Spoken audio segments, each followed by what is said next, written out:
Buenas tardes, mi nombre es Rebeca Belmonte Ramírez, pertenezco a la Universidad Autónoma de Zacatecas en la carrera de odontología. Estoy en el grupo segundo B. Voy a hablar de un tema que sería el desarrollo embriológico del sistema urogenital. En este voy a abarcar varios temas o subtemas, por así decirlos, que serían el desarrollo de los conductos inguinales, el desarrollo del sistema genital, el desarrollo del sistema urogenital, el desarrollo de las glándulas suprarrenales y el desarrollo de los genitales externos. Todo esto lo voy a abarcar en este tema. Este tema es un poco extenso, pero voy a tratar de hacerlo ver muy fácil y muy corto. Espero sea de su agrado. El sistema urogenital se divide funcionalmente en dos componentes, por así decirlo, con un origen embriológico muy diferente, que sería el sistema urinario y el sistema urogenital. El sistema urogenital se desarrolla a partir del mesénquima intermedio. Este mesénquima está derivado de la pared corporal dorsal del mismo embrión. Este mesénquima es el responsable de los riñones, de los genitales internos y de los conductos de estos. A cada lado de la aorta dorsal aparece una tipo elevación, por así decirlo, longitudinal, y esta se denomina, o a esto se le llama, la cresta gonadal. De esta cresta urogenital se divide en dos, que sería el cordón nefrogénico y la cresta gonadal. Estos dos dan origen a una estructura diferente. El cordón nefrogénico dará lugar o dará origen al sistema urinario y la cresta gonadal dará origen al sistema genital. Este sistema consta de 4 elementos fundamentales o principales, por así decirlo, que serían los riñones, la vejiga, la uretra y los uréteres.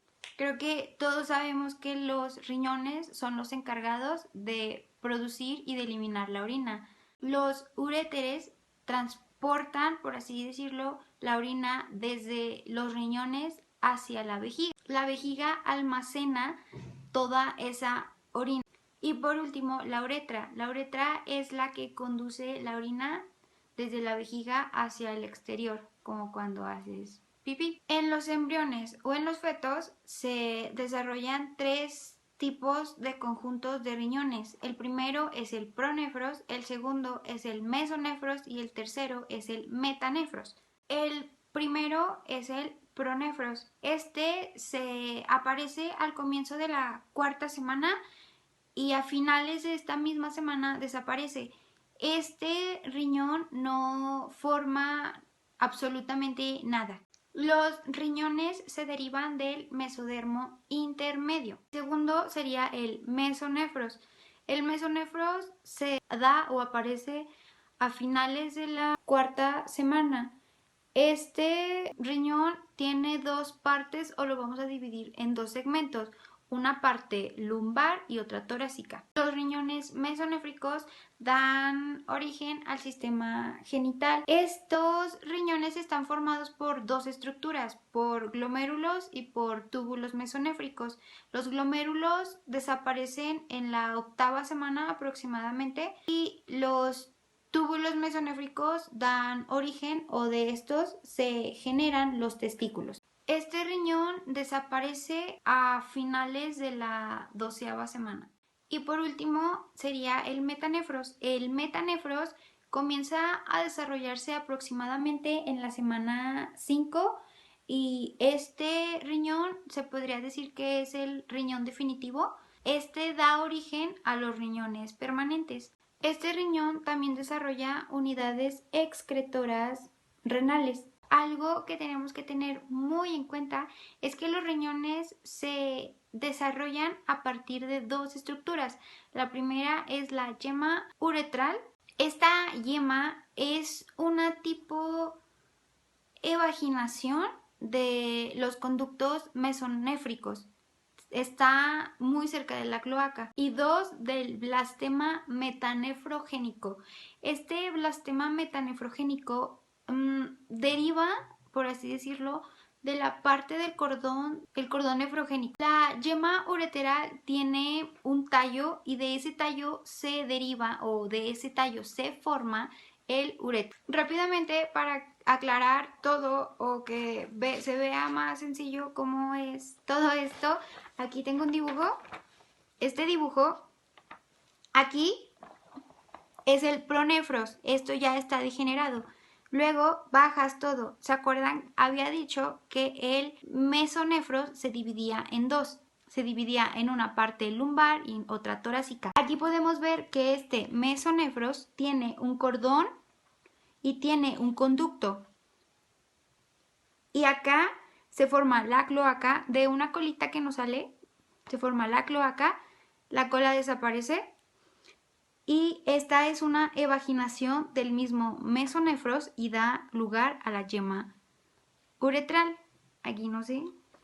De la yema ureteral anteriormente mencionada, esta yema se dilata y da origen a la pelvis renal. La pelvis renal da origen a dos cálices, el cáliz mayor y el cáliz menor. Estos están en los riñones. Este cáliz menor y este cáliz mayor dan lugar o dan origen en ellos se forman los túbulos colectores, que serían el arqueado y el recto. Les voy a dejar una imagen aquí. Ok, en esta imagen podemos ver muy fácilmente el desarrollo de los riñones y de las estructuras que están dentro de los riñones. Aquí podemos ver el conducto mesonéfrico, podemos ver el tallo de la yema uretral, podemos ver el blastema metanéfrico y aquí podemos ver la yema ureteral. Como ya les había mencionado, esta yema ureteral se dilata, entonces podemos ver que da a la pelvis renal. Aquí podemos ver. Esta pelvis renal da origen al cáliz mayor y al cáliz menor. De estos dos cálices podemos ver que se dan túbulos colectores. Aquí podemos ver los arqueados y los rectos, como ya se los había mencionado. Igual podemos ver que la forma como de corazón o ovaladita de nube, por así decirlo, en medio se denomina surco entre los lóbulos. Podemos ver que el espacio que hay en todo el riñón se le conoce como blastema metanéfrico y podemos ver que hay como unos pequeños asterisquitos al lado de los túbulos y estos son células o es un grupo de células mesenquimales. Pueden identificar muy fácilmente los túbulos. El túbulo colector recto es como lo dice su nombre, es el recto y el túbulo colector arqueado es la bolita. Cabe recalcar que los riñones permanentes están subdivididos entre ellos mismos en lóbulos. Aquí les voy a dejar otra imagen y en esta imagen se puede ver los lóbulos son como las cositas, son como unos pequeños circulitos. Aquí más arriba las líneas son las glándulas suprarrenales. Aquí podemos ver, este es el riñón, un riñón, el riñón izquierdo, el riñón derecho y podemos ver que como la colita que está abajito es el uréter. Las nefronas de los riñones tienen que durar siempre porque ya no se vuelven a formar más.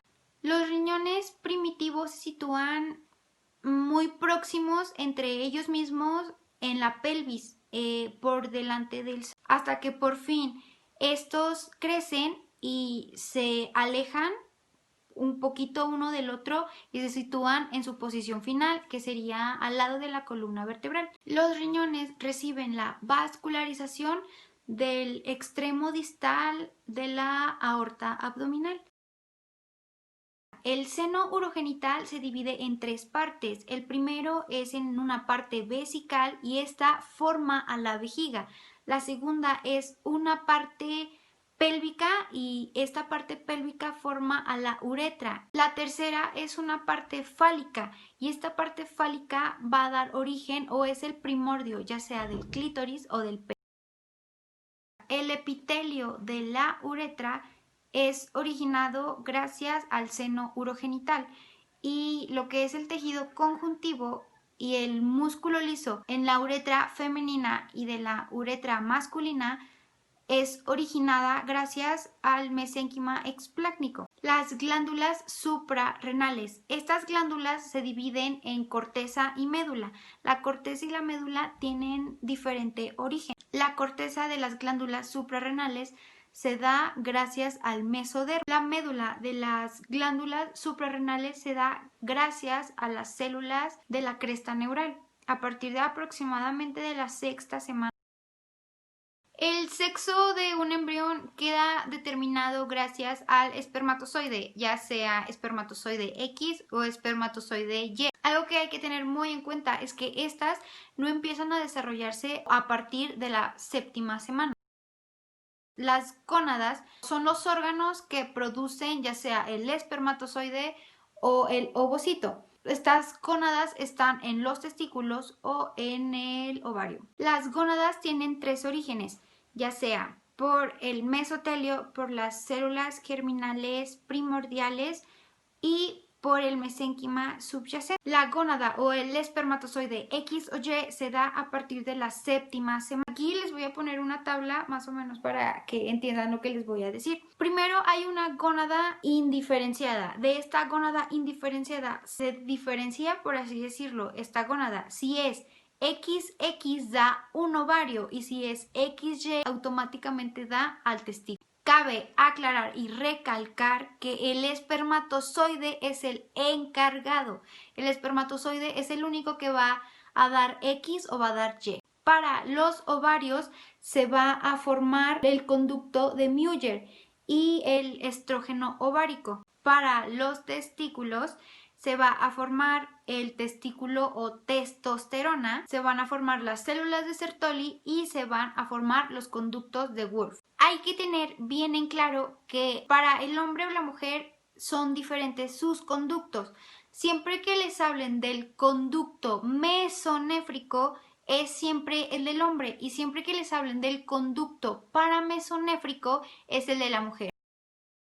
Los conductos genitales se dividen en dos, como ya les había mencionado, que son el del hombre y el de la mujer. Para el hombre se dan los conductos mesonéfricos o también conocidos como conductos de Wolff. Estos conductos dan un conducto deferente hacia la uretra prostática. Para la mujer, como no se formó testosterona, se da una pequeña invaginación y gracias a esta se da el conducto paramesonéfrico o también llamado conducto de Muller. Este conducto da a un epitelio de la superficie lateral de la cresta urogenital, o sea, de la gónada. Hay que tener muy en claro que si no se da la testosterona, automáticamente esa gónada pasa a ser un ovocito. Los genitales externos de ambos sexos a partir de la séptima semana son muy iguales. En verdad no se diferencian. Estos se diferencian a partir de la 12ª semana. El tubérculo genital crece y este da origen al falo primitivo. ¿Qué es el falo primitivo? Muy fácil, es el clítoris o el pene. Los genitales externos masculinos se dan gracias o están provocados gracias a la testosterona. Tanto el hombre como la mujer tienen órganos sexuales internos y externos. Aquí les voy a dejar los órganos internos y los órganos externos del hombre y enseguida van a seguir el de las mujeres. Los órganos externos sexuales del hombre son el pene y el escroto. Los órganos sexuales internos del hombre son los testículos, el epídimo, la próstata, la uretra, los conductos eyaculadores y la vesícula seminal. Estos se dan gracias a, como ya lo he mencionado, por falta de la testosterona. Aquí les voy a dejar los órganos. Y estos serían los externos, son los labios, el labio menor, la vulva, el clítoris, la uretra. Y los internos vendrían siendo el ovario, la vagina, el útero y las trompas de falopio. Las glándulas se dividen en dos, ya sea la del hombre, que es la glándula vulvorrenal y la de la mujer es la genital. La glándula vulvorrenal segrega semen y la glándula genital se forma de dos glándulas, por así decirlo, que es la glándula uretral y la glándula parauretral. Estas dos glándulas segregan moco. Espero le haya gustado y pues esto sería todo. Muchas gracias.